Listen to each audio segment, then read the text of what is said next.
பாமகவுக்கு தான் 50,000க்கு மேலே வந்து வாக்கு செலுத்தியிருக்காங்க, பணம் வந்து தான் இங்கே வென்றிருக்கு, நாங்கள் வந்து எதுவுமே கொடுக்கல அப்படின்னு சொல்லி ஒரு குற்றச்சாட்டு வச்சிருக்காங்க. நாங்களும் கொடுக்கல, அவங்களும் கொடுக்கல. மக்கள் ஓட்டு போட்டிருக்காங்க. அதிமுக ஓட்டு யாருக்கு 65,000 ஓட்டு வாங்கியிருக்காங்க. எங்களுக்கு இன்றைக்கி அதிகமான ஓட்டு எங்களுக்கு தான் விழுந்திருக்கு. அதை வந்து எப்படி பெரிய வெற்றின்னு அவர் சொல்கிறாருன்னு எங்களுக்கு தெரியலை. அவர் அதிமுக ஓட்டு தனக்கு விழுகும்னு நினச்சாரு, விழுகலை. அப்புறம் எப்படி அவருக்கு பெரிய வெற்றி?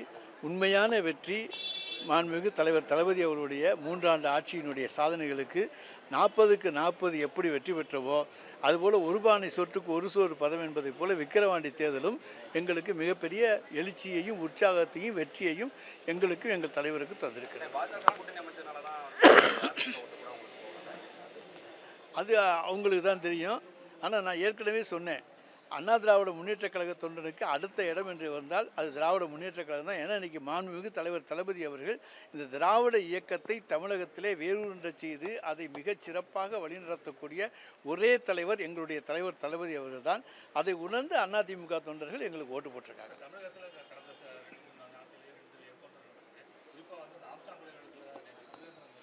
இல்லை, ஒன்றுனா கேட்டுக்கோங்க, 2 என்கவுண்டர் நடந்திருக்கு. என்கவுண்டர் நடக்கலைன்னா ரவுடிகள் நடக்கலை, ஒருத்தரையும் சுட்டுக் கொள்ளலை வைக்கலைன்னு சொல்கிறீங்க. என்கவுண்டர் நடந்திருக்குன்னு கேட்குறீங்க. ஆக 2 பதில் நீங்களே தான் சொல்கிறீங்க. அவங்க தப்பிச்சு போகிற போது அவங்கள வந்து நம்ம வந்து என்ன பண்ண முடியும்? சுட்டு தான் பிடிக்க முடியும்.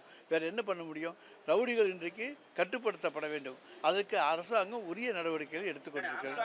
பொறுத்த வரைக்கும் அந்த திருவேங்கடம் வந்து சிறையில் இருக்கிற போது அவர் அந்த ஆனா திமுக வந்து தலையீடு இருக்கா அப்படின்ற சந்தேகத்தை வந்து அண்ணாமலை கிளப்பியிருக்காரு. அதாவது எப்போவுமே எதிர்கட்சிகளுக்கு வந்து யூகமான சந்தேகங்கள், புதுமையான சந்தேகங்கள்லாம் வரும். ஆனால் இந்த ஆம்ஸ்ட்ராங் கொலை வழக்கை பொறுத்த வரைக்கும் திருவேங்கடத்திடமிருந்து கைப்பற்றப்பட்ட வீடியோ ஆதாரங்களை நாங்கள் வெளியிட்டிருக்கிறோம். எல்லாம் ரைட்டா? பார்த்துருக்கீங்களா எப்படி அந்த சம்பவம் நடந்தது என்பது? அப்போ அந்த சம்பவத்தில் நேரடியாக ஈடுபட்ட குற்றவாளிகள் இப்பொழுது பிடிக்கப்பட்டிருக்கிறார்கள். அவங்க வந்து இன்றைக்கு அதில் வந்து தப்பித்து ஓட முயன்ற திருவேங்கடம் சுடப்பட்டிருக்கிறார். அதான் அங்கே என்கவுண்டர் நடந்திருக்கு. அதை தவிர இதில் திமுகவுக்கு தொடர்பு இருக்கா இல்லையான்னு எப்படி நீங்களா சொல்கிறீங்க? அவர் ஜோசியம் பார்த்துருந்து சொன்னால் சொல்லட்டும், யார்கிட்ட தொடர்பு இருக்குன்னு சொன்னாங்கன்னா அதையும் நாங்கள் விசாரிக்கிறதுக்கு எங்கள் முதலமைச்சர் தயாராக தான் இருக்கார். நிச்சயமாக எங்களை பொறுத்த வரைக்கும் நாங்கள் வந்து மாயாவதி கட்சி ஒன்றும் எங்களுக்கு எதிர்கட்சியெல்லாம் கிடையாது. எங்களுக்கு வேண்டிய கட்சி தான். ஆம்ஸ்ட்ராங் ஒன்றும் எங்களுக்கு எதிரியெல்லாம் கிடையாது. எங்களுக்கு தோழமை தான், வேண்டியவர் தான். அதனால் வந்து அந்த கொலை வழக்கை வந்து நிச்சயமாக நாங்கள் மாறுபட்ட கோணத்தில் நாங்கள் பார்க்கறது கிடையாது. உண்மை குற்றவாளிகள் எங்களுக்கு அடையாளம் தெரிந்த உண்மை குற்றவாளிகளை கண்டுபிடித்திருக்கிறோம். இதில் ஏதாவது சதிச்செயல் இருக்கிறதா என்றால் அது புலனாய்விலே தான் தெரிய வரும். அப்பொழுது உண்மையான, அதாவது இவங்களை தவிர வேறு யார் சம்மந்தப்பட்டிருந்தால் புலனாய்வு உண்மையை கொண்டு வரும். ஆனால் எங்களை பொறுத்தவரை இன்றைக்கு உண்மை குற்றவாளிகள் பிடிக்கப்பட்டிருக்கிறார்கள். அதாவது தலைவர் கலைஞரை பற்றி, அதாவது முத்தமிழறிஞர் தலைவர் கலைஞர் எல்லா துறைகளிலும் சாதனை படைத்த ஒரே அரசியல் தலைவர் அவர்தான். எந்த துறையை எடுத்தாலும் அப்படிப்பட்ட ஒரு அரசியல் தலைவர் இனிமேல் தமிழ்நாட்டுக்கு கிடைக்கவே மாட்டார். அந்த அளவுக்கு மிகச்சிறந்த ஈடு இணையற்ற ஒரு அரசியல் தலைவர். அவரை யார் இழிவுபடுத்தி பேசினாலும் அவர்கள் தங்களை இழிவுபடுத்திக் கொள்வதாக அர்த்தம்.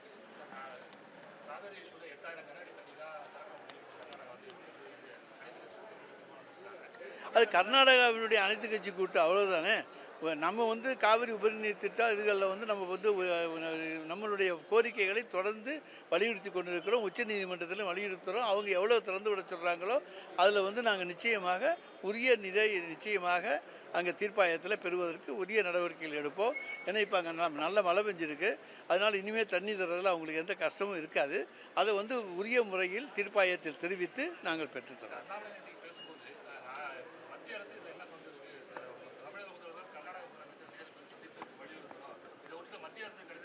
அப்புறம் மத்திய அரசு தானே அங்கே தீர்ப்பாயத்தை வச்சுக்கிட்டு இருக்குது. மத்திய அரசு தானே எல்லாமே பண்ணிக்கிட்டு இருக்காங்க. அவங்கள்ட்ட தானே இவங்க போய் நாங்கள் தண்ணி திறந்து விட மாட்டோம்னு சொல்கிறாங்க.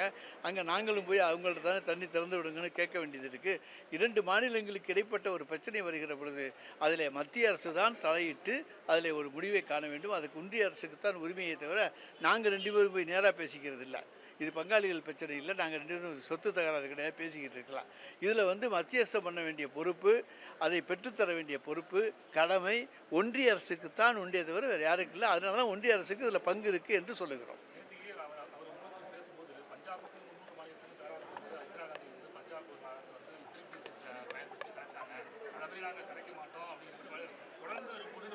இப்போ இப்போ வந்து எந்த அரசியல் சட்டத்தை நீங்கள் வந்து அவர் சொல்கிறபடி எல்லாம் திரும்பி ஊக்குவிச்சு கலைக்கலாம் முடியாது. அங்கே பார்லிமெண்ட்டில் 2/3 மெஜாரிட்டி வேணும்.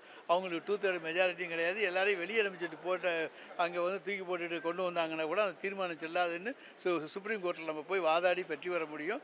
எனவே இந்த அரசை கலைக்குவதற்கு அவர்களால் முடியாது. இங்கே சட்ட ஒழுங்கு சரியாக இருக்கிறது. எனவே இங்கே மக்கள் பாதுகாப்பாக இருக்கிறார்கள். மக்களுக்கு தேவையான திட்டங்கள் நடந்து கொண்டிருக்கிறது. எனவே இந்த அரசை அசைக்க எந்த சக்தியாலும் முடியாது. இது அவங்க பிரச்சனைங்க ஆரம்பிச்சுட்டு போகிறாங்க. அவங்க சுற்றுலா வரணும்னு நினச்சாங்கன்னா சுற்றுலா வந்துட்டு போகிறாங்க. இதெல்லாமா ஒரு கேள்வி? அவங்களுக்கு பொழுதுபோகலைன்னா சுற்றுலா வருவாங்க. அதெல்லாம் நாங்கள் சொல்லிட்டு இருக்க முடியுமா? வந்து கள்ளச்சாராய விவகாரத்தை பத்தி ஒரு விமர்சனம் பண்ணியிருக்காருண்ணே. அதெல்லாம் அவருக்கு